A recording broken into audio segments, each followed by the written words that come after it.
ng malaking bahay at malawak na bakuran, mataas na pader, pinabaligiran, at nakapilang mga mamahaling sasakyan.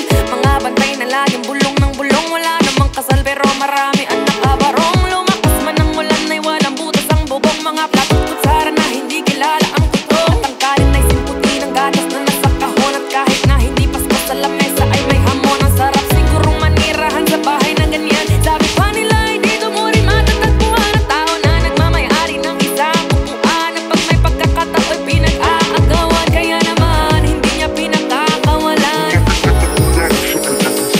Kayo po na nakaupo, subukan niyo namang tumayo, at baka matanaw na niyo ang tunay na kalagayan ko.